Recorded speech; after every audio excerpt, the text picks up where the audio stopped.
You believe you know the history they taught you. A ledger of dates, battles, and names, a sanitized fable designed to put the mind to sleep. But beneath the surface of the polite narrative, there are files. Documents too dark, too revealing, to ever see the light of day. These are not merely stories of cruelty, they are blueprints of a system engineered to perfect the most fundamental form of control, the mastery of the human genome for profit. What I'm about to show you is a secret that should have been burned, buried, and forgotten, yet it survived. It concerns a notation, a cold, clinical series of measurements appearing across 17 different plantation ledgers in McIntosh County, Georgia, in the 1830s. Look closely at the numbers: the 48-inch chest. Arms 19 inches around. Shoulders spanning 23 inches. These dimensions belonged not to a champion pugilist or a legendary strongman, but to a woman, a slave, designated in the records only as the investment. Forget what you think you know about American slavery. This was something far colder, far more calculated than casual brutality. This was a deliberate experiment in human breeding, a project spanning 3 generations, to engineer a physical specimen whose strength would be both her deepest prison and, ultimately, her most dangerous weapon. The plantation was not just a farm, it was a laboratory of human optimization, where the most sacred act of creation, reproduction, was reduced to an agricultural formula. The archival papers that document this still cling to the humid air of the Georgia coast, and they reek of old ink mixed with something far more toxic: the cold, unfeeling precision of men who reduced human beings to statistical data points for a corporate-level return on investment. The official documents stop abruptly in 1847, leaving a silence that screams louder than any testimony. But what they reveal before that imposed silence is a story that tears the veil from the true nature of power, a truth about suppressed histories, hidden agendas, and institutional manipulation that continues to this very day. This is not a story for the faint of heart, or for those comfortable living in the comforting illusion of control. This is a descent. An awakening to the fact that the foundational systems of our world were built on a calculated cruelty so profound it defies easy comprehension. The researchers who studied this documentation, known as the Harrove files, often refused to continue their work. They ran from the truth, not because it was sad, but because it was a mirror. A reflection showing that the reduction of human life to an asset, a number in a journal, is a fundamental, recurring engine of elite power. You are not just listening to a history lesson, you are being introduced to the methodology of your own control. You need to understand this. You need to see the blueprint so you can recognize the pattern when it is applied to you. We're not telling a story. We're opening a door. Step through, and the world they built for you starts to crumble. The real horror is not the size of her muscles, but the cold, scientific methodology that created her. This is dangerous knowledge. The true gravity of this subject begins with the blueprint. We're talking about the architecture of an obsession that consumed 3 generations of the Harrove family, an obsession so toxic that Georgia officials tried desperately, and failed, to erase its mark from the historical record. The Harrove plantation, strategically located between the Altamaha River and the Atlantic coast, was a nexus of wealth, where rice cultivation transformed tidal marshlands into productive fields. But the labor system required for this was more than brutal, it was a forge of human misery, forcing workers into knee-deep water under the merciless, disease-ridden Georgia sun. Alexander Harrove, the patriarch, was not content with mere wealth. His ambition was systemic, cold, and genocidal in its intent. His time in Jamaica, from 1807 to 1808, was the catalyst. Ostensibly studying sugar operations, Alexander's real education came from observing a practice the local planters chillingly referred to as selective improvement. This was the practice of treating human reproduction as a form of agricultural science, breeding enslaved people for specific, desirable physical traits. It was a complete and total denial of humanity, a calculated act of psychological control that reduced the human spirit to a genetic line chart. Alexander returned to Georgia with not gold, but 3 leather-bound journals.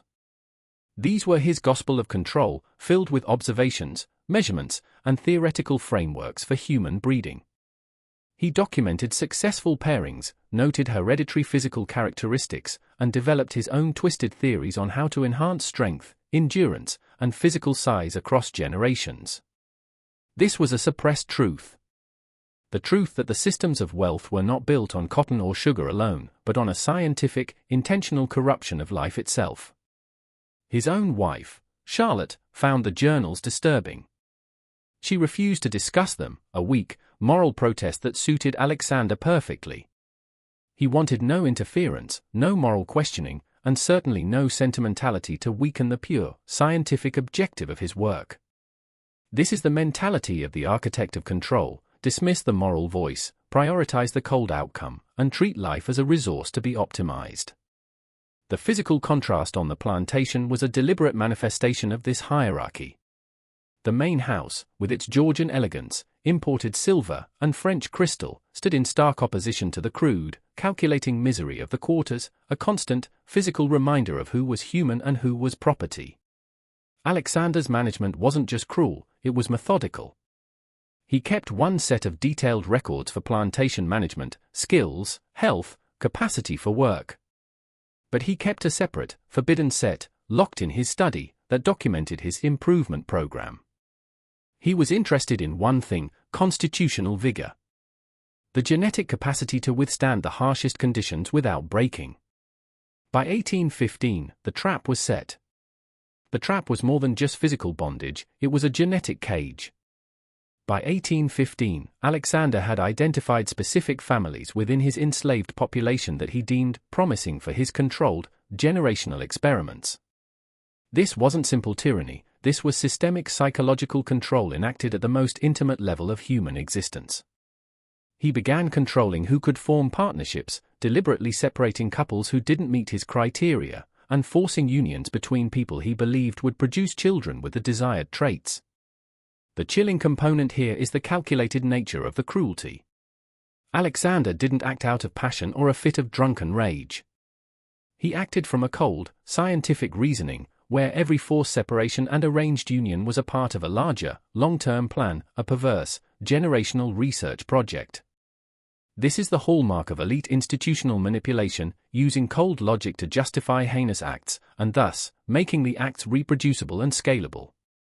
But within the quarters, a silent resistance was forming, a counter-system built on the foundation of preserved identity. People maintained African traditions brought across the Atlantic, they practiced spiritual beliefs that blended older religions with Christianity, and they forged tight-knit communities that served as an emotional and psychological bulwark against a world designed to crush their spirits. They sang work songs that carried coded messages, transforming melodies into channels of communication the overseers could never decrypt.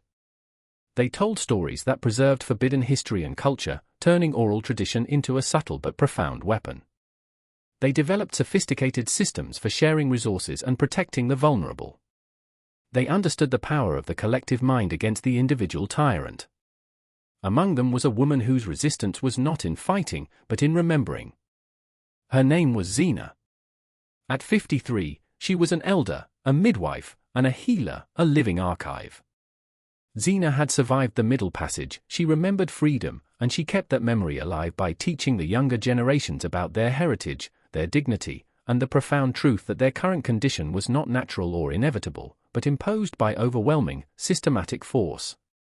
She watched Alexander's breeding program with a cold, terrifying clarity. She'd delivered babies for 2 decades and witnessed the tearing apart of families when children failed to meet Alexander's statistical expectations. She understood his objective, to create a line of enslaved people who would be more valuable, more productive, and therefore, more thoroughly trapped in bondage.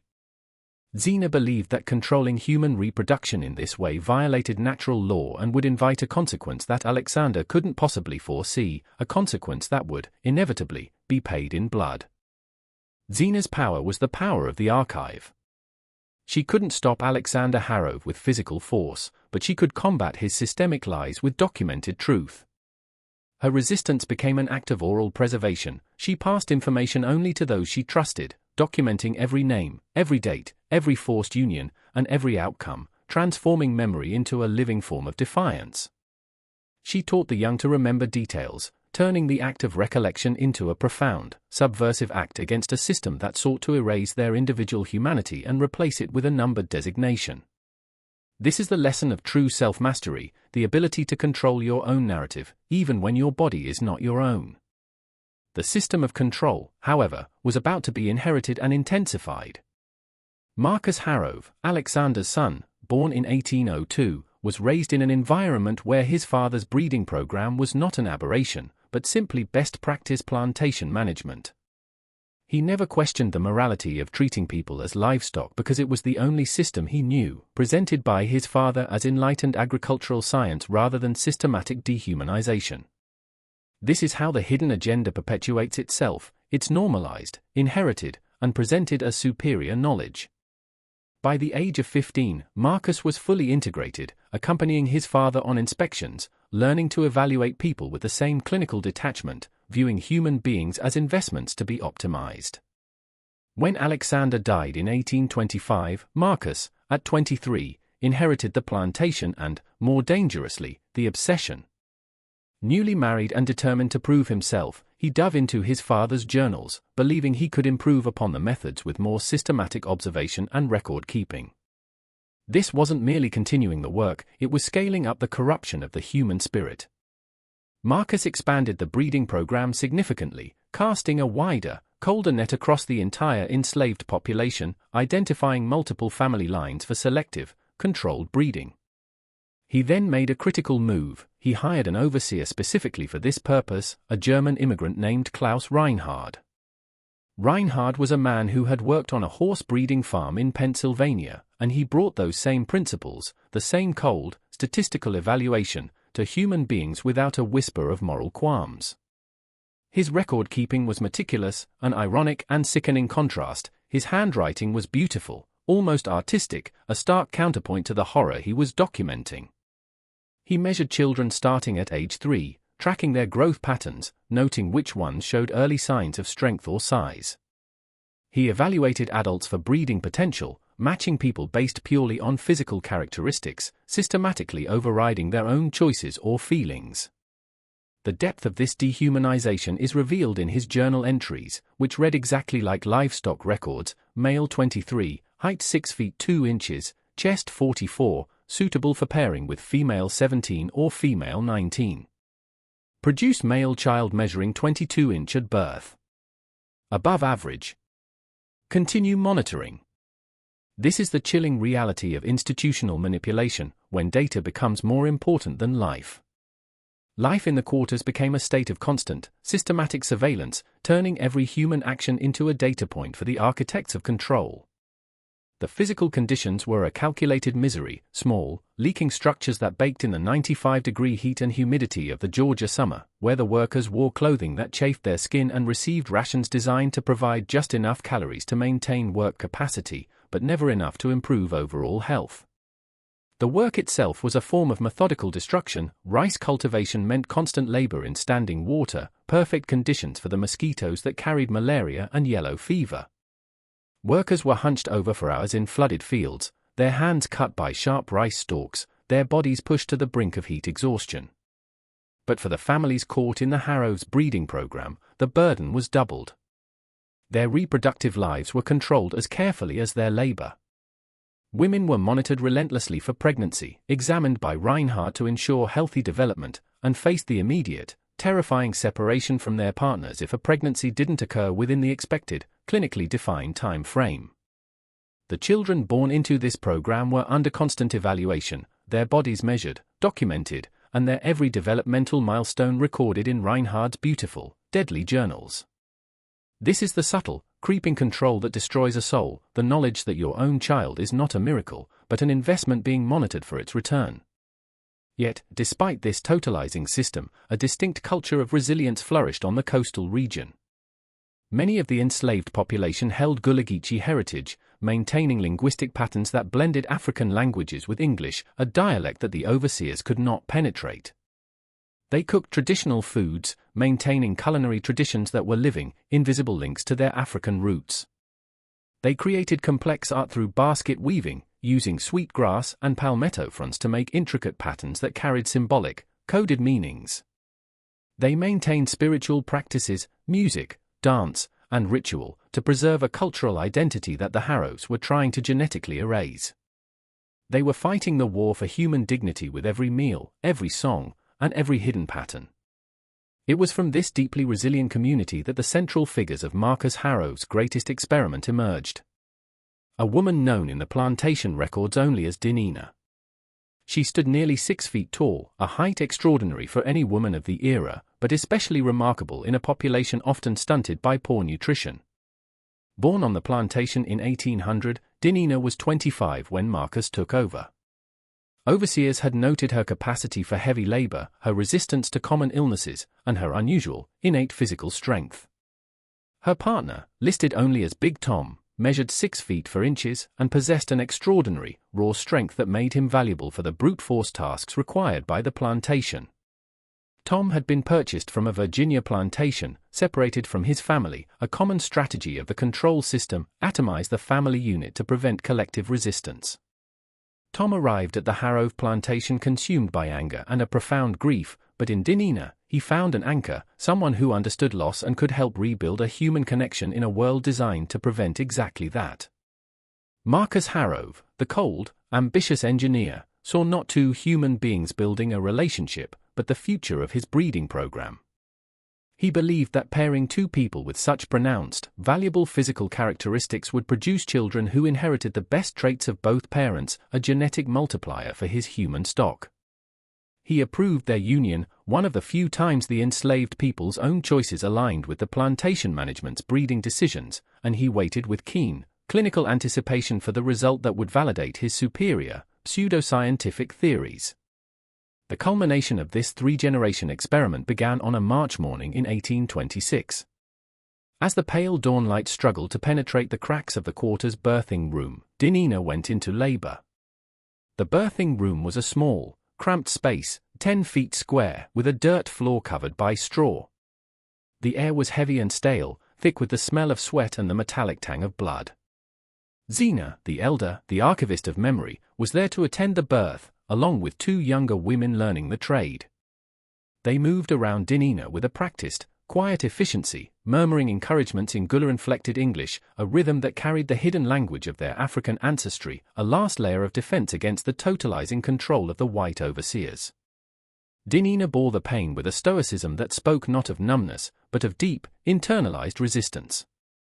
She was giving birth to a life that was already considered a captive commodity, and she endured the pain with the grim determination of a mother whose child was being born into a war. The other people in the quarters, knowing what was at stake for the Harrove investment, found excuses to pass near the birthing room, offering silent, spiritual support through proximity, a collective affirmation of humanity against the statistical approach of the plantation masters. The baby arrived just after 2 o'clock in the afternoon, emerging into Zena's experienced hands with a cry that was notably vigorous and powerful. Zena, the archivist, the elder, cut the umbilical cord and tied it off, performing the final, intimate act of separation and creation. As she cleaned and examined the infant, a girl, Zena felt a chill of premonition. The baby was healthy and unusually large.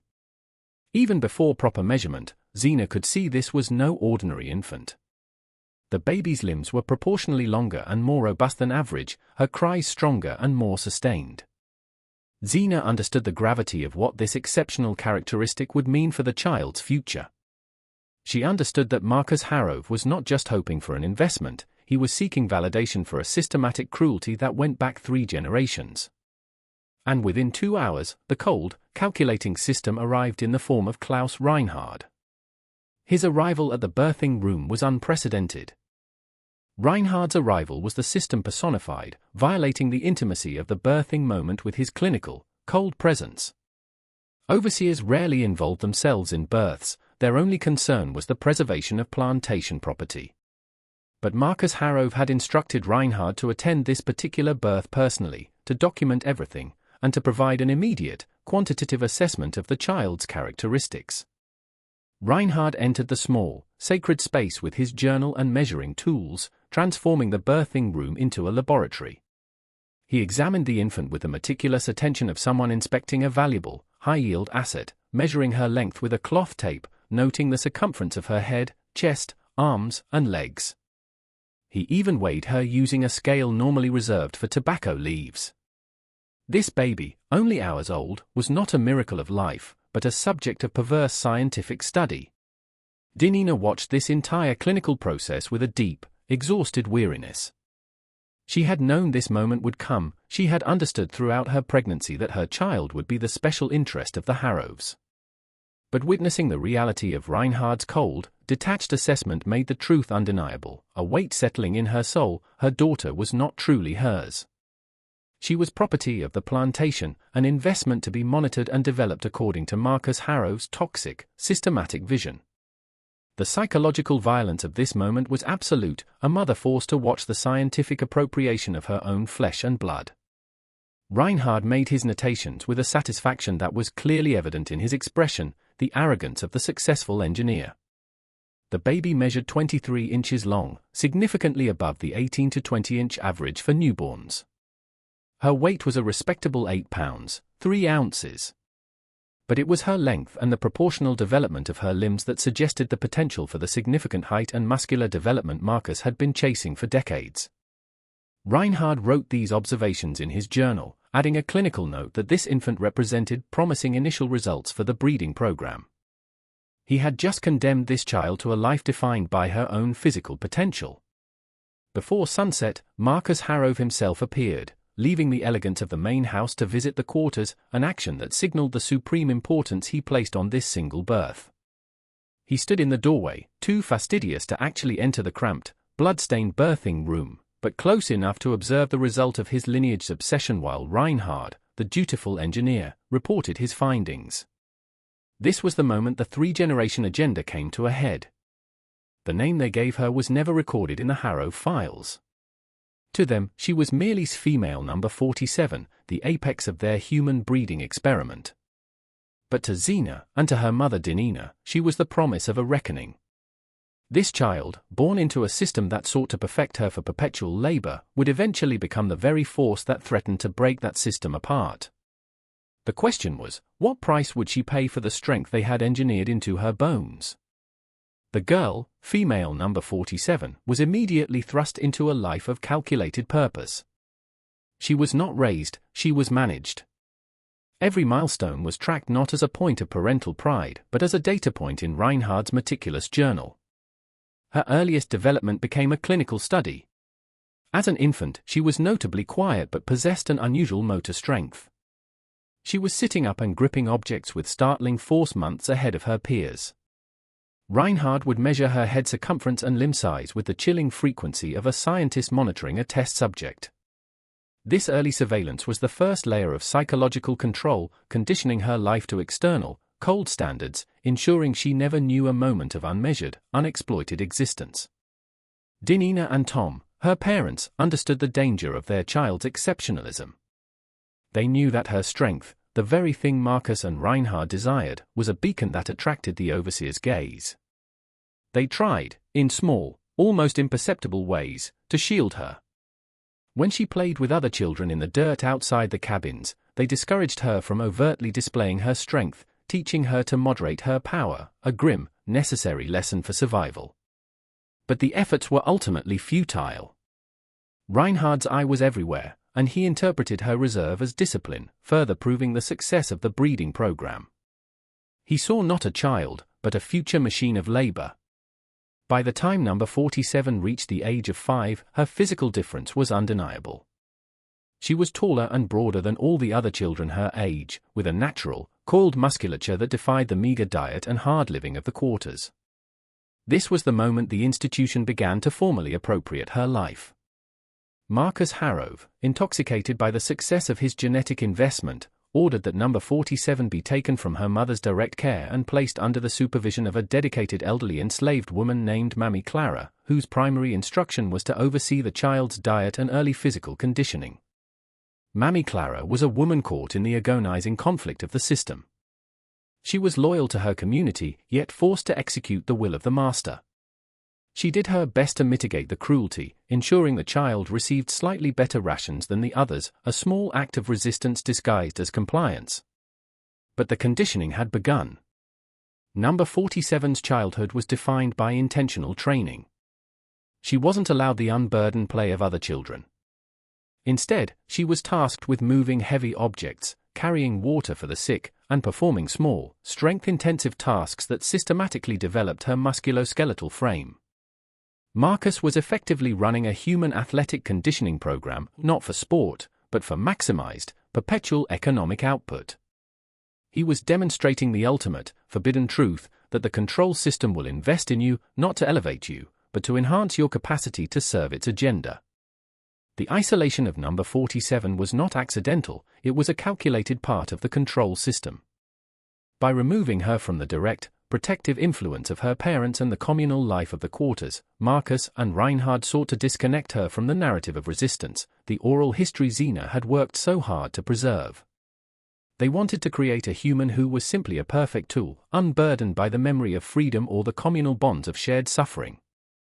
This is a crucial element of institutional manipulation: isolate the exceptional individual to prevent them from becoming a galvanizing force for change.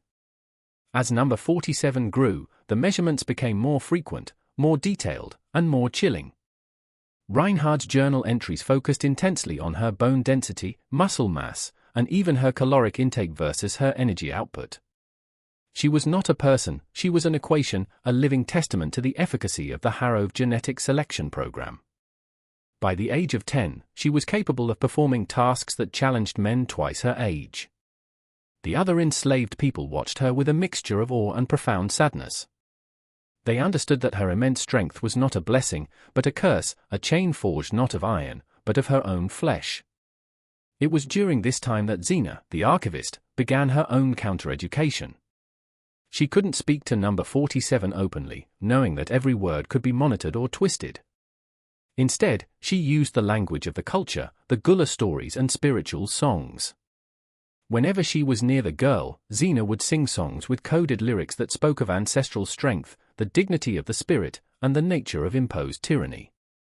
The words were simple, yet carried the weight of generations, planting seeds of forbidden knowledge directly into the girl's subconscious mind.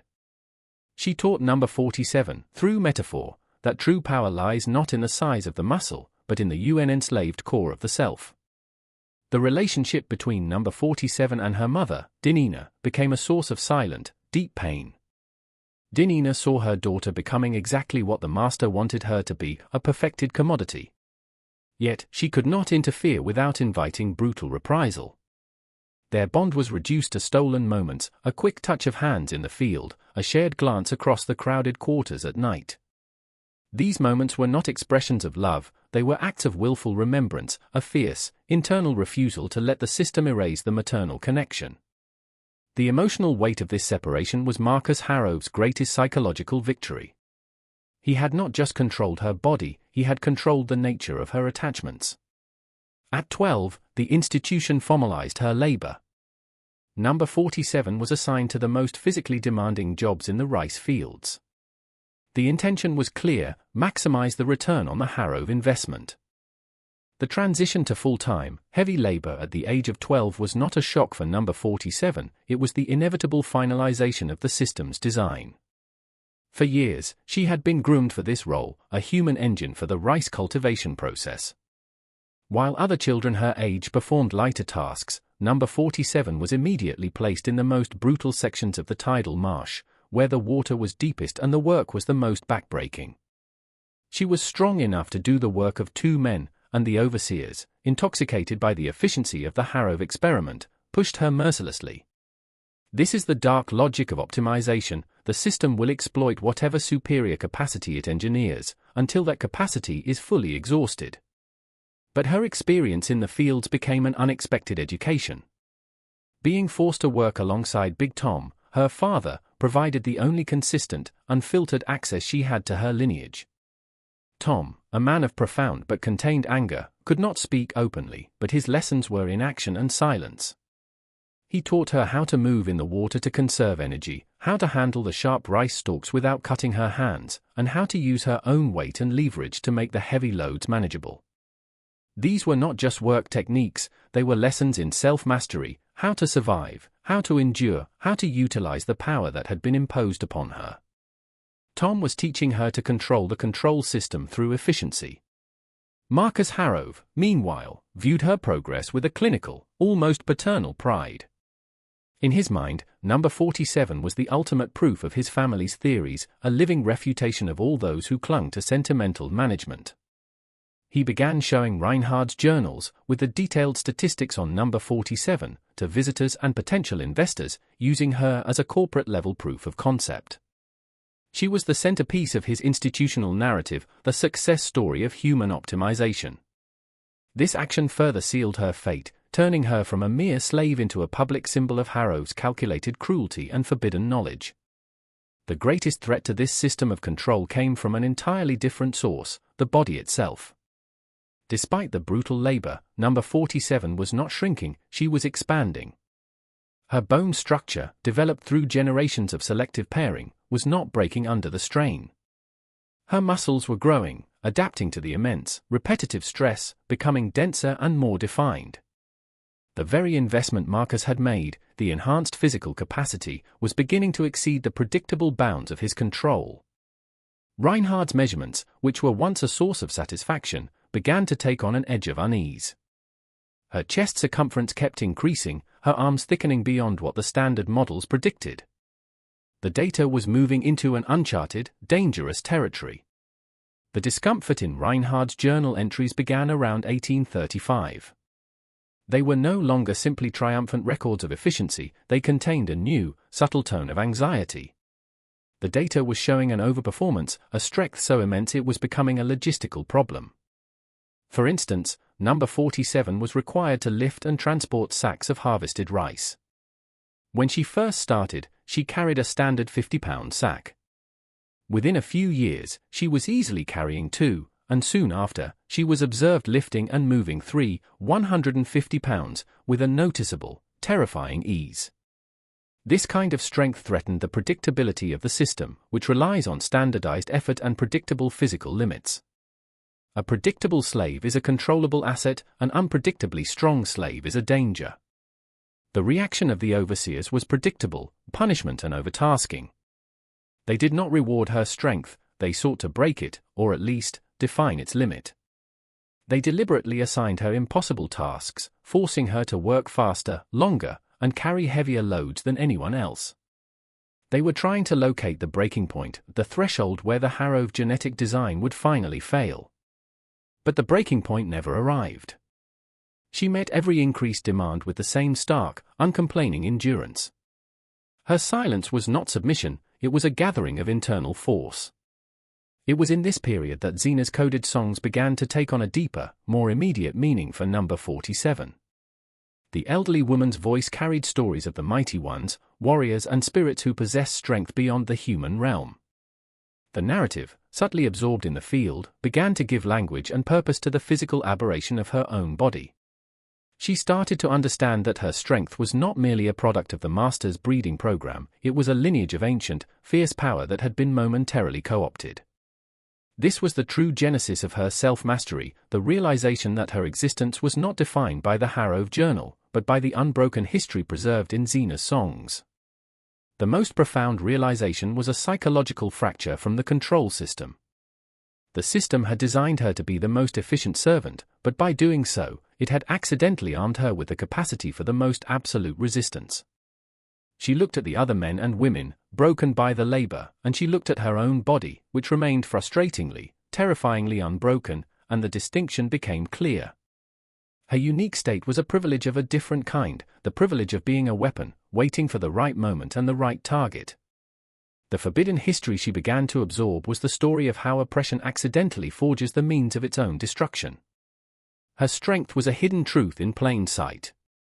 The years between 1835 and 1840 were the crucible of her transformation. The constant, superhuman demands placed upon her were the system's attempt to normalize the exceptional, but they only served to harden the core of her identity. The overseers saw her as an asset, she began to see herself as an anomaly, a flaw in the Harrove design, capable of operating outside the predictable parameters of the master's control. This is the first stage of breaking the institutional mind cage, recognizing that your assigned role does not define your actual power. Her physical routine became a form of involuntary, perfect training. The repetitive, heavy-load movements of rice cultivation, lifting, bending, carrying, were the equivalent of a modern, elite strength program. Her diet, though simple, was efficient, and her body was converting it with a metabolic efficiency that was itself a testament to the selective breeding.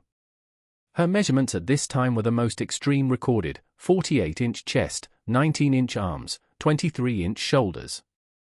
Reinhardt's journal noted, chillingly, that she had reached her peak economic productivity at the age of 14 and that her structural integrity was greater than any enslaved male in the population. The institution had created a physical form that transcended its own category. But the psychological control remained paramount. They kept her isolated, ensuring she had no opportunity to form a lasting, equal partnership that could challenge the master's ownership of her future progeny. She was a genetic resource too valuable to be risked on uncontrolled pairing. This isolation, meant to secure their investment, became her unexpected shield. Without the burden of emotional attachment to a partner or multiple children, her internal focus was singular. Her only attachments were to her father, Tom, her mother, Dinina, and the subtle, coded wisdom of Zena. This singular focus was her self-mastery. One afternoon, a new, young overseer, eager to prove his control, approached number 47 with a whip. He found her moving a heavy section of timber, a task intended for a mule team, by herself. He demanded she stop and address him. She paused, her back straight, holding the timber without strain, and looked at him with an unblinking, cold neutrality. He lashed out. The whip struck her back with a loud, sickening crack. The effect was not what he expected. Instead of crying out or flinching, she simply continued to hold the timber, her muscles tensing, absorbing the force. The overseer, shocked by the lack of reaction, lashed out again. She took the second, and the third, with the same terrifying silence. This was the moment the perception of her power shifted. The other enslaved people watching knew that a normal body would have buckled, hers did not. The overseer, instinctively sensing a force beyond his control, dropped the whip and backed away. He had failed to break her, he had only confirmed her forbidden truth to everyone present. That incident with the overseer, though undocumented in the official records, became a powerful piece of the oral history Zena had cultivated. It was a moment of sublime, silent defiance that cemented number 47's place in the Quater's narrative as something more than human, as a living embodiment of ancestral force. The story spread through the rice fields and the cabins, not as a tale of suffering, but as a legend of physical and spiritual invulnerability. This is how the oppressed reclaim their power, by changing the narrative, by transforming a fact of pain into a symbol of unconquerable will. The silence number 47 maintained during the whipping was not due to a lack of feeling, it was a profound act of psychological self-control. She understood, with a chilling clarity, that the system thrived on the reaction, the flinch, the cry, the plea for mercy. By refusing to give the overseer the emotional payoff he sought, she denied the system its fundamental victory. She took the pain and transformed it into pure data, information on the enemy's attack pattern. This level of self-mastery in duress is the goal of every man who seeks to command his own life. Marcus Harrove, hearing the hushed reports, was presented with a dilemma.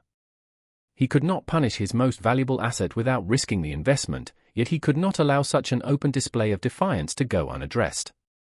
His solution was classic institutional manipulation: elevate the subject to isolation.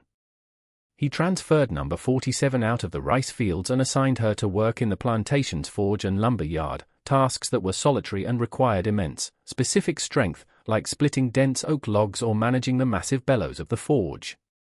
He was keeping his prize asset safe while simultaneously maximizing her potential in a less visible environment. He thought he was minimizing the danger, he was actually providing her with the perfect training ground for war. The forge became her sanctuary and her school. Working with the heat, the iron, and the raw power of the hammer taught her a new language, the language of mass, momentum, and impact. She learned to wield tools with a brutal efficiency that only her unique strength could allow. Big Tom, who occasionally worked in the yard, taught her the fine points of using the sledgehammer, explaining how to align the force of the blow for maximum effect, focusing not just on the strength of the swing, but on the precise vector of the destruction. He was teaching her a trade, he was actually giving her a manual for violence. Meanwhile, Zena continued her subtle campaign. She would visit the forge under the pretense of collecting herbs from the nearby woods.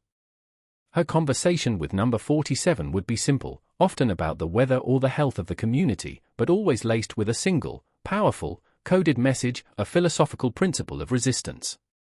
She spoke of the unseen currents, the flow of energy, and the principle of the return, the idea that every action generates an equal and opposite reaction that will eventually return to the sender. This was the spiritual framework that would soon underpin the girl's physical power. The shift to the forge was the moment number 47's power became weaponized. The constant, solitary work, pounding red-hot iron, splitting wood that defeated lesser men, honed her strength from raw potential into controlled, concentrated force. The rhythmic clang of the hammer on the anvil became her heartbeat, a soundtrack to her deepening self-mastery. She learned to move with an efficiency that was terrifying, a pure expression of kinetic energy. The Harroves had designed her for labor, she was repurposing her engineering for the inevitable confrontation. The psychological pressure also began to shift. The overseers in the forge, having heard the legendary stories and witnessed her capacity for work, treated her with a cautious, fearful respect. They did not lash out, instead, they simply assigned tasks and maintained a distance. This absence of direct, personal cruelty allowed number 47 a precious commodity, time for internal thought. No longer constantly battered by the emotional exhaustion of the rice field, she could process the forbidden knowledge Xena and Tom had passed on. She started to understand her life not as a prison sentence, but as a covert mission. In the Harrove ledgers, the records for her remain cold and purely quantitative. But around 1841, a new entry begins to appear in Reinhardt's personal journal, distinct from the official files. Observation, subject exhibits a profound, non-aggressive stillness. Appears to be calculating force before execution of task. The asset is becoming self-aware. This is the ultimate fear of the institutional manipulator, that the asset will move beyond the programming and achieve true, dangerous consciousness. Number 47 had moved from being a product of the breeding program to becoming a sentient, self-directed weapon. Her mind, honed by years of silent observation, was now working to deconstruct the system of control.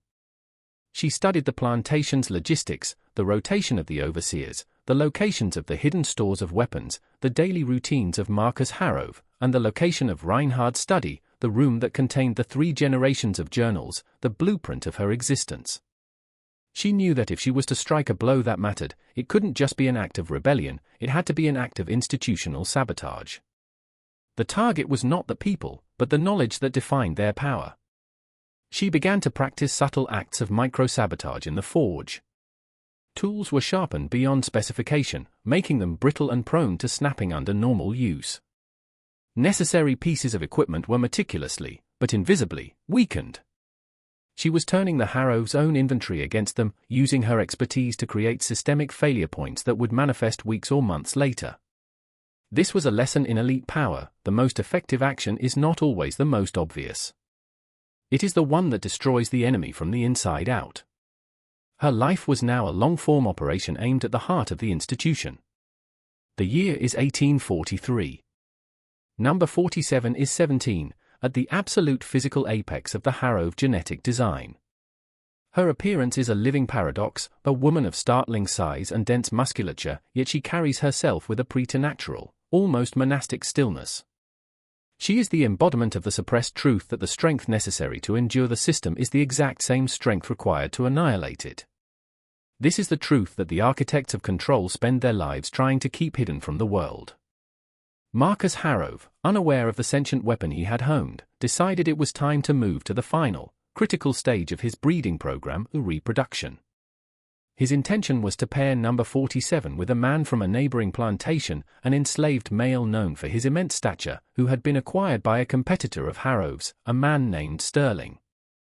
The pairing was purely a business proposition, designed to maximize the genetic yield of 2 premium assets. This was the final, totalistic act of control, the ultimate denial of self-determination. The announcement was made through Reinhardt, delivered with the same clinical, detached tone used to describe the rotation of crops. Number 47 received the instruction with her customary silence.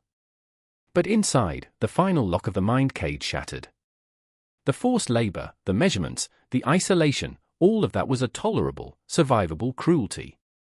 But the attempt to seize control of her future lineage, to turn her into a factory for a new generation of engineered slaves, was the line she would not allow to be crossed. It was the trigger for the promised return. She knew her parents and Xena would be watching. She knew that any open act of defiance would be met with an institutional response so brutal it would destroy the entire quarters. Her move had to be surgical, decisive, and final. It had to obliterate the blueprint and remove the architects of control in one swift action. The plan, which had been forming for years through silent observation, was set in motion. Her intimate knowledge of the plantation's inner workings, gained through years of forced proximity and labor, was about to be weaponized. Her first target was the Archive of Power, Reinhardt study, where the journals were kept. She needed to destroy the evidence of the blueprint, the cold, statistical proof of the Harrove's three-generation crime. This was not about revenge, it was about systemic decreation. If the blueprint was destroyed, the future generations could not be measured, managed, or engineered according to the Harrove design. The first step was to secure the only thing that could stand against her strength, the weapon. The evening she chose for the strike was a night of profound atmospheric pressure, a humid, silent August night that preceded a heavy coastal storm. The air hung thick, and the insects were quiet, a silence that felt like a held breath. This was the perfect cover. The storm would provide the noise for the physical action and the environmental chaos to cover the escape. The system relies on order and predictability. Natural chaos is the ally of the revolutionary. Her preparations were meticulous, born of her years in the forge. She took her favored tool, a heavy, perfectly balanced sledgehammer that she had personally honed and weighted, and she wrapped its head in thick, oily leather rags. This was to mute the initial impact. She also prepared a small bundle of materials from the forge, high-quality steel files and a small, wickedly sharp iron spike she had secretly fashioned from a discarded wagon axle. Her strength had been created by the system, now, her tools were created by her own mastery of that system. Her first move was to observe the main house. Marcus Harrove was a creature of habit. He worked late in his study, documenting the day's profits and planning the next steps in the breeding program. Reinhardt, the meticulous engineer, was usually there with him, reviewing the data and preparing the next set of measurements. This was the perfect dual target. They were the head and the hand of the institutional manipulation. She moved with an unnerving silence, her immense physical form melting into the shadows of the coastal pines. She bypassed the standard security measures, simple ropes and tripwires, which she had secretly and subtly moved over the preceding weeks, rendering them useless. She approached the main house, a symbol of the forbidden elite power, and stood for a moment, letting the spiritual wisdom of Xena's coded songs settle her mind. This was not hatred, this was pure, necessary execution. The study was on the ground floor, and the thick glass window was the only entry point. Using the iron spike, she meticulously and silently scored a perfect circle on the glass near the latch, a technique she had observed Tom using on difficult timber cuts, precision over brute force. She tapped the circle gently, and the section of glass popped out cleanly, falling into her waiting, rag-covered hand. She reached in, unlatched the window, and slid into the room. This was the ultimate violation. The system's perfected asset had breached the sanctuary of its architects. The air in the study was thick with the scent of fine ink, leather, and the stale aroma of unearned power. Inside the study, the scene was one of cold, incriminating opulence. Marcus Harrove sat at his large mahogany desk, his face bathed in the yellow light of an oil lamp, meticulously reviewing the daily accounts. Klaus Reinhardt sat opposite him, meticulously transcribing data from one of the worn, leather-bound journals. They were so absorbed in the toxic ritual of their institutional work that they didn't hear the silent entry. Their arrogance, their belief in the total control of their environment, was their undoing. Number 47 did not hesitate. The hammer of reckoning was already in her hand. Her movement was a single, fluid act of focused, terrifying violence, not a wild swing, but a controlled application of maximum kinetic energy. She struck Reinhardt first. He was the archive, the hand that documented the cruelty. The heavy, rag-covered head of the sledgehammer came down on the back of his head with a muffled, sickening thud. He collapsed instantly over his desk, his beautiful, meticulous handwriting suddenly smeared by his own spilled lamp oil and blood. The sound of the impact, though muted, was sufficient to snap Marcus Harrove out of his financial trance. He looked up, his face contorting from confusion to a look of absolute, soul-freezing terror as he saw the figure standing over his collaborator. He recognized the size and the terrible stillness immediately. He saw his investment, the greatest triumph of his life, standing over him as the harbinger of his death. The ultimate irony. He opened his mouth to scream, but the sound was strangled in his throat.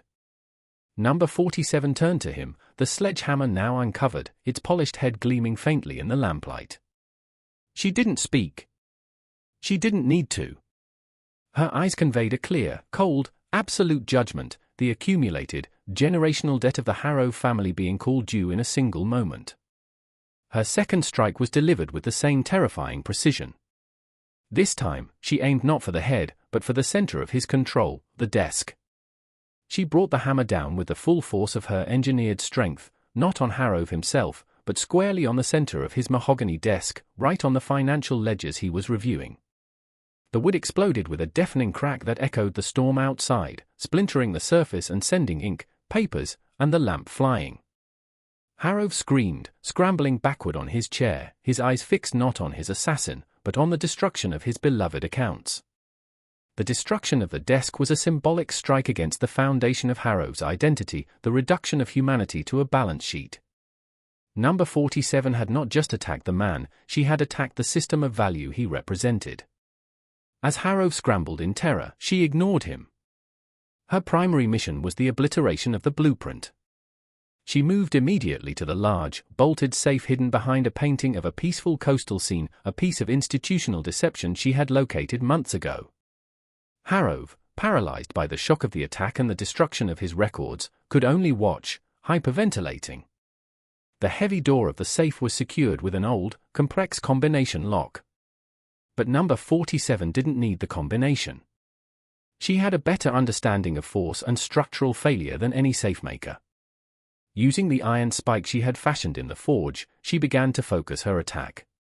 She located the seam of the heavy steel door, and with the spike acting as a perfect wedge, she began to systematically hammer the wedge into the seam using the back of her sledgehammer. This was not a quick Hollywood action, it was a methodical, sustained application of brute, specific power. The spike began to bend the heavy steel, the sound of hammer on iron creating a terrible, ringing dissonance that finally overcame the pre-storm silence. The fear in Marcus Harrove's eyes now shifted from personal terror to systemic agony. He knew what was inside that safe, the 3 generations of leather-bound journals, the Harrove blueprint. He managed a strangled whisper, "No, please, not the books, not the books." He lunged forward, not to save his life, but to save the record of his supreme, forbidden knowledge. Number 47 delivered a final, concussive blow to the wedge. The heavy steel door of the safe buckled and tore away from the frame with a screech of tortured metal, exposing the contents. Inside, stacked neatly, were the 3 leather-bound journals, Alexander's, Marcus's, and the most recent, containing the beautiful handwriting of the now slumped Reinhardt. This was the historical and psychological core of the entire system of control. She pulled the journals out, their leather cool and smooth in her hands, and carried them to the shattered desk. Harrove watched in stunned silence as she took the still-burning oil lamp, lifted it, and poured the oil across the cover of the oldest journal, then the second, and finally the third. The act of soaking the journals in oil was the absolute refusal of the institutional narrative. These were not just books, they were the chains of her DNA, the statistical justification for her existence.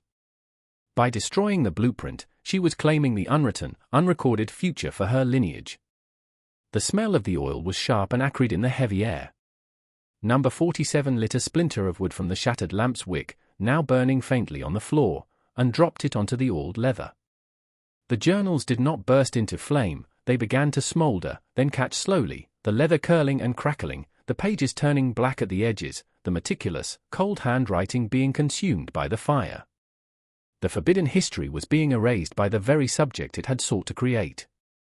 Marcus Harrove screamed, a sound of pure, systemic loss, not for his life, but for his legacy of control. He crawled towards the fire, attempting to slap the burning journals away, to save the record. Number 47 simply delivered a single, sharp kick, sending him sprawling across the room. She stood over the burning archive, the light of the flames dancing in her eyes, a figure of terrible, inevitable judgment. Then, she turned and faced Marcus Harrove one last time. This was the moment of personal reckoning. She did not use the hammer. Instead, she spoke a single word, the first and last word she would ever speak to him: free.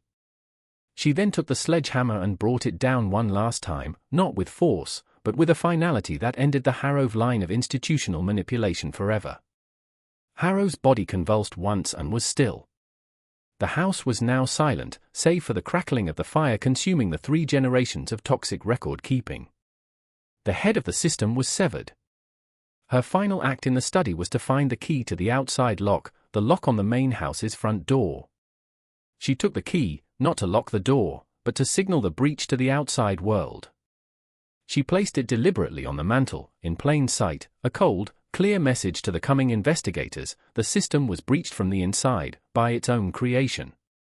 Stepping out of the main house and back into the humid, pre-storm darkness, number 47 had an instant of absolute clarity. The mission was accomplished. The architects of control were silenced, and the blueprint of her genetic subjugation was burning to ash. The sense of release was not joy, but a profound, heavy freedom, the weight of 3 generations of forced destiny finally lifted from her shoulders. But she knew the system was larger than 2 men. The institution would activate quickly. The smell of the fire would soon carry on the coastal breeze, and the inevitable pursuit would begin. The next, critical phase of her plan was survival and signal. She moved not towards the quarters, but directly to the plantation stables. The Harroves kept 2 magnificent riding horses for their personal use, sleek, fast animals that were themselves the product of careful, selective breeding. These horses represented the elite's power of rapid transit and escape.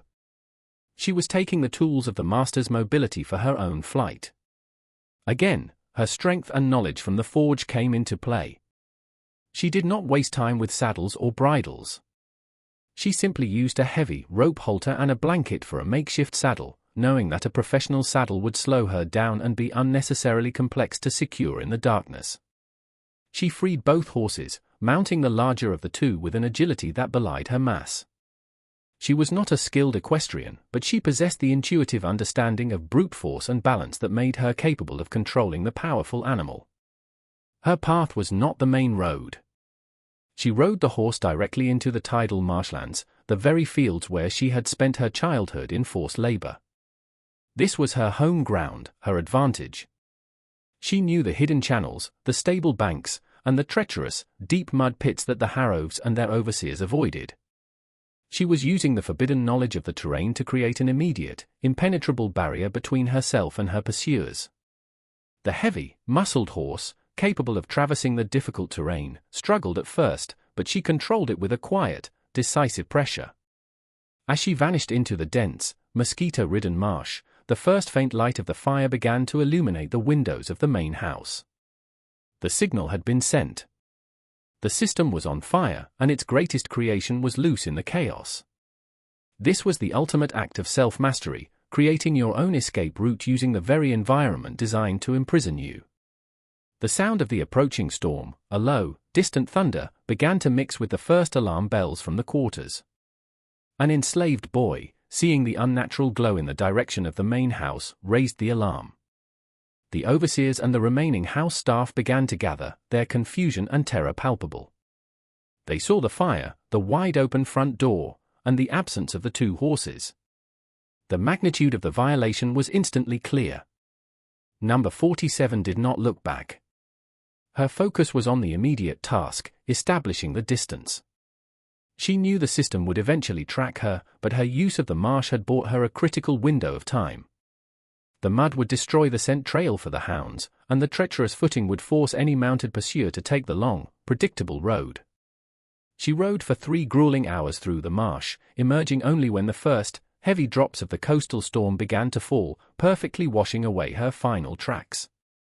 She reached a dense section of live oak forest known as the Sleeping Grounds, a place of spiritual significance where the enslaved community often held their secret, coded gatherings. Here, she paused, and for the first time, she allowed herself to feel the depth of the solitude. The second stage of her plan, signal and solidarity, was now critical. She had to let the community know what had happened, not just to celebrate the act, but to prevent the institutional crackdown that was surely coming.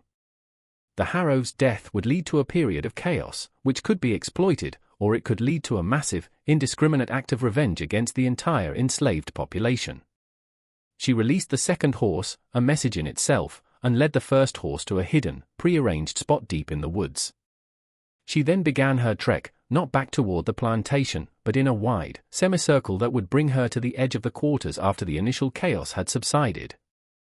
Meanwhile, Xena, the archivist and sage, was already working.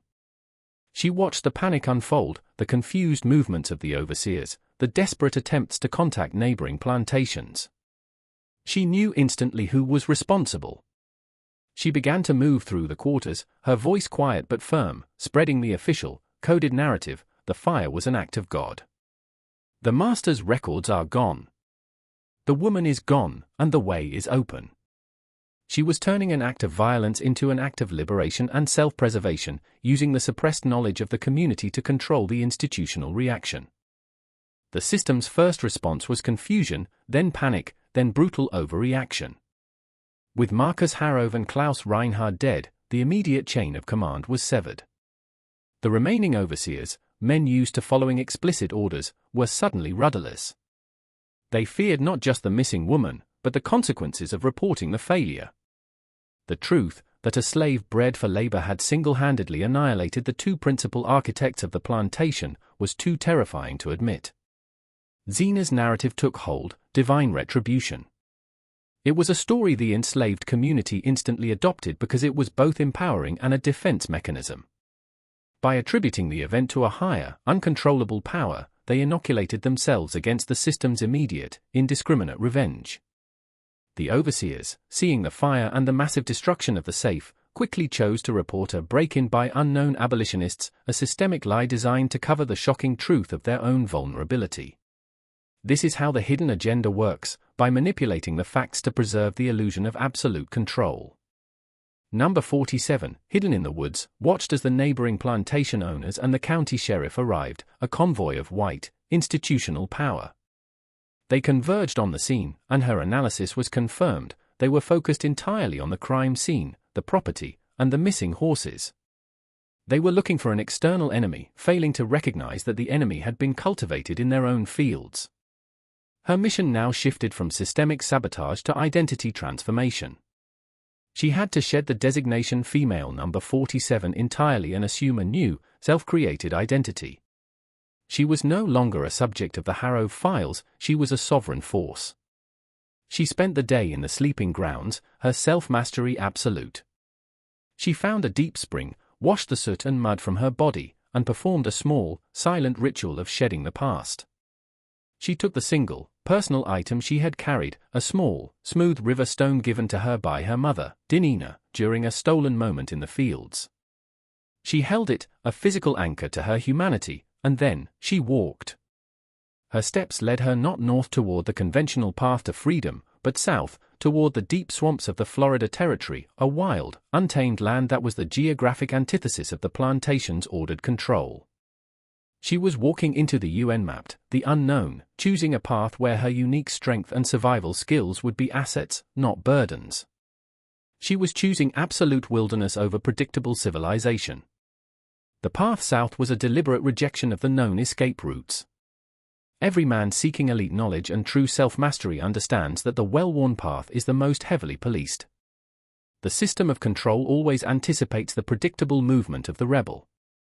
By heading into the uncharted, alligator-infested swamps of the territory, number 47 was embracing a strategy of radical unpredictability. Her strength, the very thing engineered to keep her productive in the rice fields, became the perfect survival tool in the swamp. She could move through water and dense undergrowth with a speed and endurance that was impossible for a regular person, much less a mounted, armored pursuer. She used the lessons of Big Tom, how to move with maximum efficiency and minimum waste of energy, to traverse terrain that would defeat most men within hours. The institutional response was a massive, systemic dragnet. The sheriff and the neighboring plantation owners immediately organized a manhunt. But their focus was entirely on the missing horses, the financial loss, and the assumption of external abolitionist influence. They tracked the main road, the river banks, and the known escape paths. They never looked in the marsh. They never looked south. The arrogance of the elite, their inability to conceive that their asset could possess superior intelligence and self-direction, was her ultimate protection. As she moved further south, the environment itself became her second layer of defense. The thick, dark water, the sawgrass, and the constant threat of predatory animals forced her to maintain a state of absolute, focused presence, a profound, constant form of self-mastery. There was no room for error, no space for the old identity. This forging in the crucible of the wilderness was the final, necessary purification. Meanwhile, back at the plantation, Zena's silent work continued. She collected fragments of the burned journals from the fire pit, small, insignificant pieces of leather and ash, and mixed them with the soil of the quarters. She performed a silent, secret ritual of interment, a spiritual act that symbolized the death of the blueprint and the birth of a new, unrecorded era for her community. She reinforced the narrative: the Harrove's crime had angered the ancestors, and their power was gone. She was using the ancient wisdom of spiritual control to manage the fear and organize a new, collective form of resistance for the people left behind. Her journey became a pilgrimage of deconstruction. Every mile she walked further into the swamp was a mile away from the psychological architecture of the plantation. She was shedding the conditioning that had been meticulously layered over her for 17 years. The measurements, the work schedules, the constant surveillance, all were fading, replaced by the immediate, essential demands of the wilderness: food, water, and security. This is the truth about freedom: it is not a gift, it is a constant state of vigilance and self-reliance. She learned to hunt and forage with an instinctual efficiency that surprised even herself. Her strength, once directed at the brutal, repetitive tasks of rice cultivation, was now applied to the necessities of survival: setting traps, moving heavy fallen logs to clear a path, and defending herself against the indigenous wildlife. She was using the master's engineering for the rebel's purpose. The ultimate goal of the system of control is to make you dependent on the system itself, dependent on its schedule, its food, its narrative. Number 47's total self-reliance in the wilderness was the ultimate act of rebellion, a proof of concept that the human spirit, even when genetically engineered for servitude, can achieve absolute autonomy. The Harrove files, now burning to ash, contained a terrifyingly detailed set of predictions about her future physical performance. Marcus Harrove had planned for her life to be a predictable curve of peak productivity followed by gradual, controlled decline. By choosing the unpredictable life of the wilderness, she was literally invalidating the entire scientific basis of their control. She was forcing the universe to accept her as a random variable, no longer a statistical certainty. Halfway through this profound transformation, the time is right for a symbolic act of identity transformation and engagement. The men obsessed with self-mastery and elite knowledge understand the power of a shared, coded phrase, a mark of being in the know. I call on you now, men, who have walked this path with me, who have listened to this forbidden history and absorbed the terrifying truth of the institutional blueprint. The act of claiming the wilderness was more than just physical survival, it was a re-engagement with the ancestral spirit Zena had spoken of. The UN-mapped, Primeval swamp became her church, and the constant, subtle danger of the environment became her new mentor. She was learning that true strength is not about lifting a certain amount of weight, but about the efficiency of adaptation, the ability to remain calm and decisive when the external chaos is absolute. Her physical strength remained an absolute, undeniable advantage. It allowed her to build shelter, secure resources, and clear paths with a speed that would have been impossible for others. But now, that strength was no longer a burden of production, it was a shield of sovereignty. She was the living proof that a systematic investment in capacity, when hijacked by an unbroken will, becomes the greatest tool of liberation. The fear that had once been a constant, low-level hum of existence on the plantation, the fear of the whip, the fear of separation, the fear of failure to meet production quotas, was replaced by the essential, pure fear of the predator. This was a fear she could manage, because it was natural and predictable, unlike the cold, calculating cruelty of the institutional master. She preferred the clean, honest danger of the alligator to the subtle, slow poison of the Harrove's psychological control. As she moved deeper into the Florida Territory, she began to encounter the indigenous communities who lived in the heart of the Everglades. These were the original free people, tribes that had successfully resisted the systematic control of both the Spanish and the American institutions for generations. They understood the language of the swamp, the rhythm of resistance, and the meaning of absolute self-determination. Her encounter with these communities was not a chance meeting, it was the inevitable convergence of all those who stand outside the system. Her massive strength, which would have been a mark of terror and suspicion in any conventional settlement, was seen by them as a sign of profound, elemental power, a physical manifestation of the warrior spirit. She was accepted not as a refugee, but as an ally, a force of nature that had broken its chains and was now seeking a purpose greater than its own survival. Her integration with the indigenous communities was the completion of her identity transformation. She was given a new name, one that did not appear in any Harrove journal, one that meant she who walks with the storm, a name that acknowledged her strength and the chaos she had unleashed upon the system.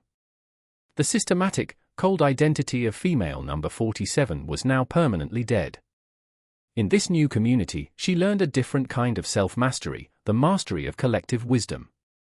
She learned their deep, secret knowledge of the environment, how to use the swamp not just for survival, but as a strategic, impenetrable defense. They taught her the subtle arts of camouflage, tracking, and silent movement, the hunter's mastery, which was far more complex and lethal than the brute force methods of the plantation's overseers. Her raw, engineered power was now being refined into a precise, tactical weapon. She was also introduced to the true, forbidden history of the territory, the story of institutional manipulation against the indigenous people. She learned how treaties were broken, how land was stolen, and how the white system of control used systematic deception to push their communities to the brink of extinction. This knowledge was a crucial link for her. She realized that the Harrove breeding program was not an isolated act of cruelty, but a microcosm of the entire colonial system's agenda, the reduction of all life, all land, and all people to a resource for elite profit. Her unique physical power now took on a higher purpose. She was not just fighting for her own freedom, she was fighting to protect a community that represented the unbroken spirit of the continent. Her strength, engineered by the forces of slavery and corruption, was now being directed against the very system that created it. This is the most dangerous kind of rebel, one who has absorbed the knowledge of the enemy and turned the enemy's own assets against them. The authorities, meanwhile, continued their predictable, fruitless search along the coast, chasing the manufactured narrative of the abolitionist break-in. They sent patrols into the fringes of the swamp, but their own institutional arrogance, their belief in the superiority of their weapons and their training, made them easily defeated by the environment and the subtle, tactical resistance of the indigenous people. The system was losing its ability to project its power into the uncharted territory of freedom. The years she spent in the deep swamp were a testament to the supremacy of adaptability over rigid control. The Harrove system was predicated on the idea that human beings were predictable variables. By choosing a life that was inherently unpredictable and mastering its chaos, number 47, now she who walks with the storm, had proven the failure of the system's fundamental logic. Her legend, however, began to bleed back into the institutional world. Stories of a superhumanly strong woman living in the swamps, a woman who could lift a canoe with one hand or silently disarm a patrol, started to circulate among the runaway slaves and the peripheral white settlers. These stories were dismissed by the authorities as mere folklore, a convenient lie, another example of the system's refusal to acknowledge a threat that does not conform to its established parameters. But the fear was real.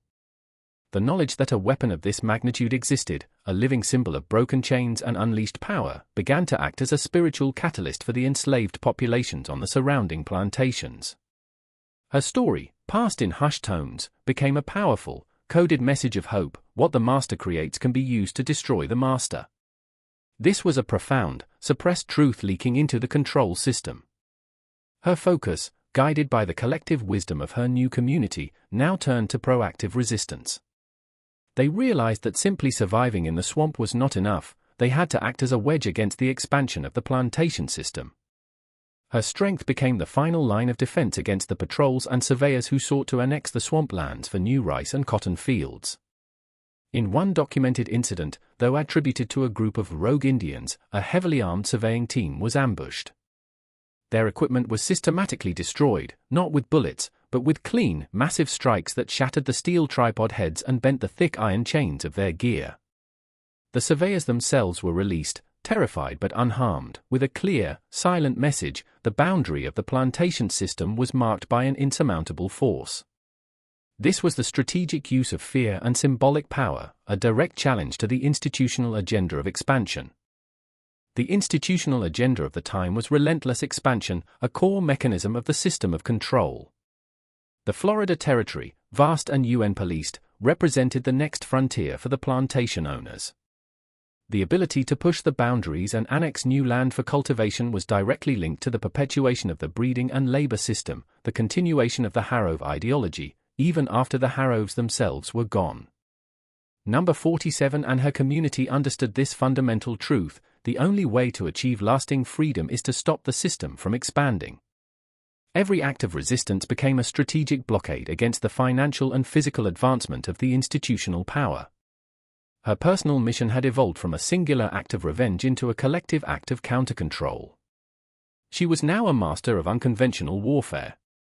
Using her strength in conjunction with the community's deep knowledge of the swamp, she developed tactics that were terrifyingly effective.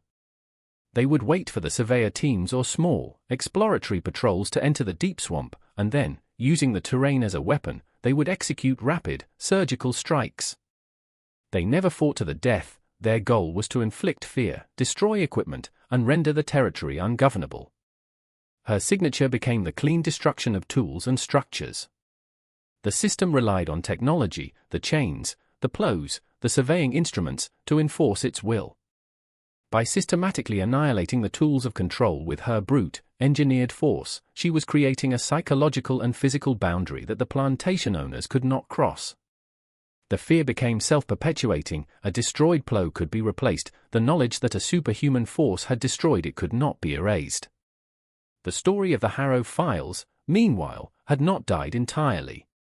Though officially suppressed and replaced by the abolitionist narrative, the truth of the genetic experiment survived in the whispers of the overseers and the private correspondence of the elite. They recognized that the force operating in the swamp was an exponential threat, a clear and present danger that the system itself had created. The irony was the deepest cut: they had invested millions in creating the perfect asset, and that asset was now working with the original free people to dismantle the very foundations of their power. This is the ultimate lesson of elite knowledge: sometimes, the deepest secret is the most profound weakness. The institutional elite, realizing they had a systemic problem, a failure of control, began to react not with conventional patrols, but with strategic intelligence. They commissioned a private investigation, carried out by a former Pinkerton agent named Jasper Thorne, a man known for his cold efficiency and absolute lack of morality. Thorne's mission was clear: ignore the abolitionist narrative, find the woman and the journals. The elite knew the truth: the real threat was the blueprint, and the living proof of its success. Thorne was the antithesis of the Harrove's brute force approach. He didn't rely on whips or chains, he relied on subtlety, psychological manipulation, and the exploitation of the system's weaknesses. He began his investigation not in the swamp, but in the archives of the Harrove rivals, piecing together the fragmented, whispered truths of the breeding program. He quickly dismissed the external break-in theory and focused on the one factor that defied logic: the immense, calculated destruction of the safe and the desk. His genius lay in understanding the psychological architecture of the crime. He realized that the murder of the two men was secondary to the destruction of the record. He concluded that the assassin was not a random intruder, but an asset with a profound, personal knowledge of the institutional plan, someone who understood the true value of the blueprint. Thorne's investigation led him to Zena, the archivist. He did not use violence, he used calculated emotional leverage. He offered Zena the possibility of a better life for her grandchildren in the North, promising them freedom and education in exchange for the full, unvarnished story of the Harrove files. This was the ultimate act of institutional manipulation, using the system's own currency, the promise of freedom, to buy the necessary information to re-establish control. Zena, the elder, was faced with an impossible choice: protect the legend of the woman who walked with the storm and risk the indiscriminate revenge of the institution, or save her grandchildren by trading a truth that had already served its purpose.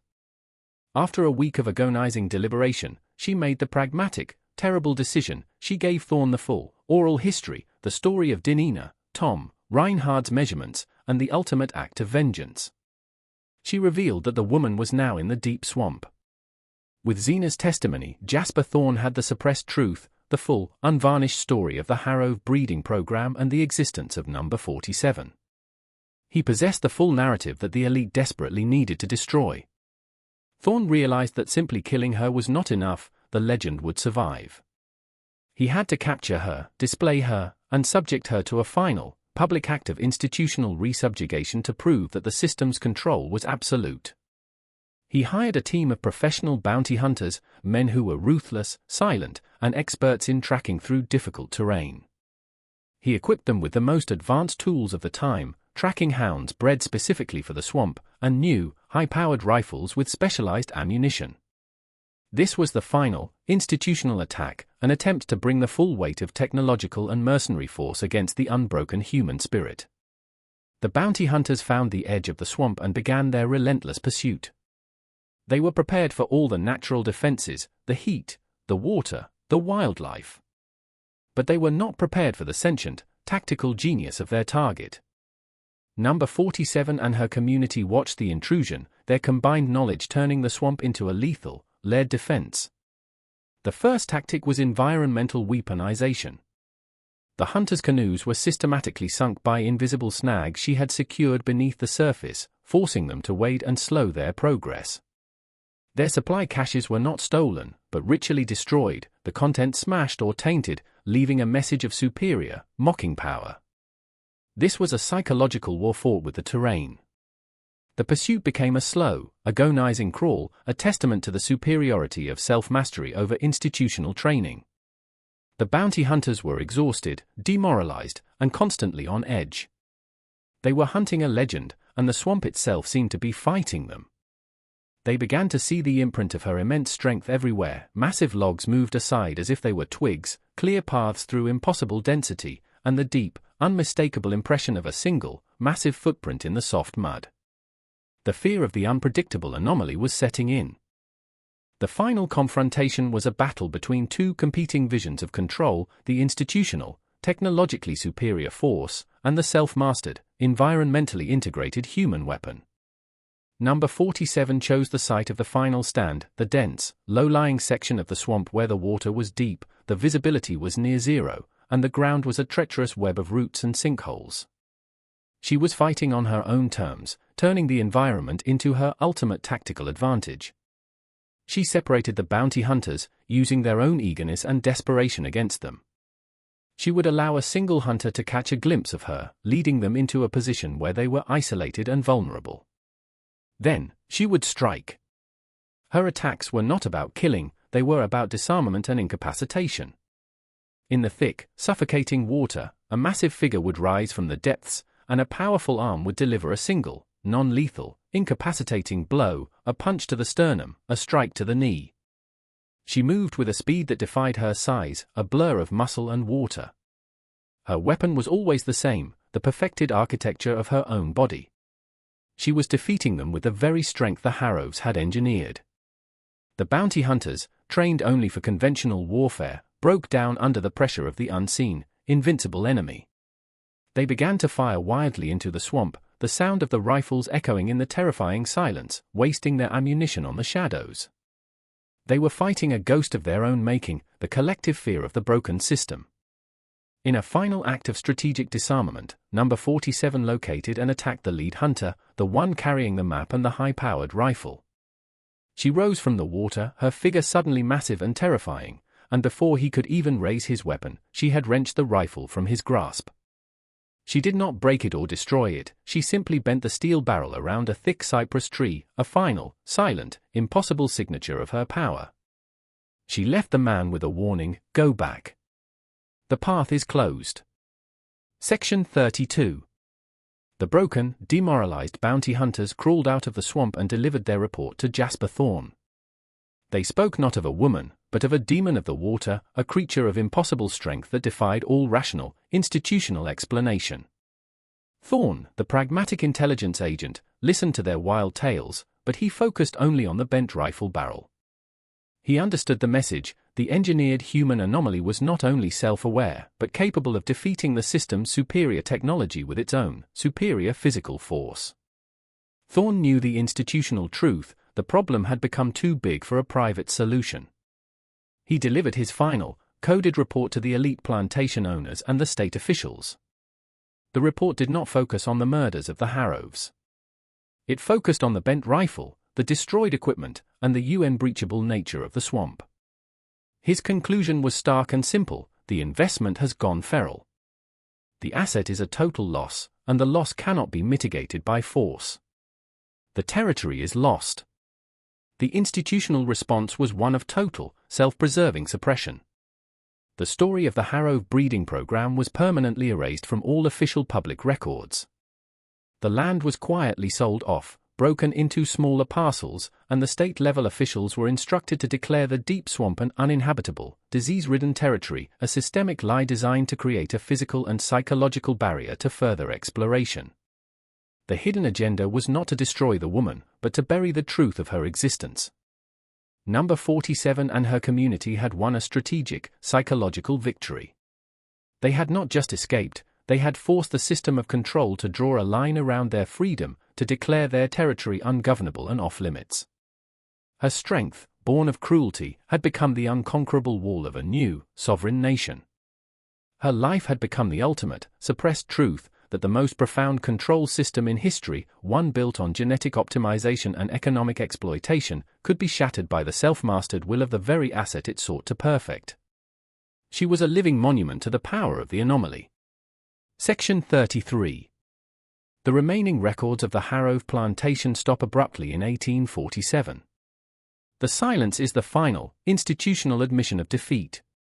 The story of the most muscular female slave ever bred in Georgia vanishes from history, replaced by the mundane, sanitized records of land sales and commodity prices. She became a ghost in the machine, a forbidden knowledge preserved only in the oral history of the oppressed and the private, terrifying correspondence of the elite. The truth, however, is that she lived. She lived for decades in the deep swamp, a figure of mythic power and self-mastery. She continued to act as the unseen, unconquerable border guard for her community, her strength a silent deterrent against the encroaching system. She became the ancestor, the source of unbroken strength for a lineage that knew the truth, that their power came not from the master's design, but from their own willful, fierce humanity. Her life is the ultimate lesson in control and power for the men obsessed with elite knowledge and self-mastery. You were told your capacity, your potential, and your destiny were defined by the systems you were born into, by the job, the wealth, the society. But this story reveals the hidden, terrifying alternative, that the very assets the system seeks to build in you, your intelligence, your ambition, your drive, are the exact same tools you can wield to obliterate the system's control over you. The institutional blueprint is a lie. It is a suggestion, not a mandate.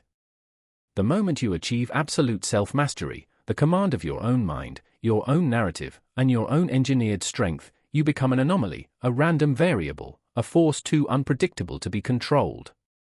You force the system to draw a line around you and declare you off-limits. The archive is burned. The blueprint is ash. The woman who was designated as a number became a goddess of the swamp. Your journey, like hers, is not about finding freedom, it's about taking it. It's about recognizing the suppressed truth that the power you have been given to serve the system is the power you must now turn against it, to create your own sovereignty. The line is drawn. Where do you stand? The choice is yours.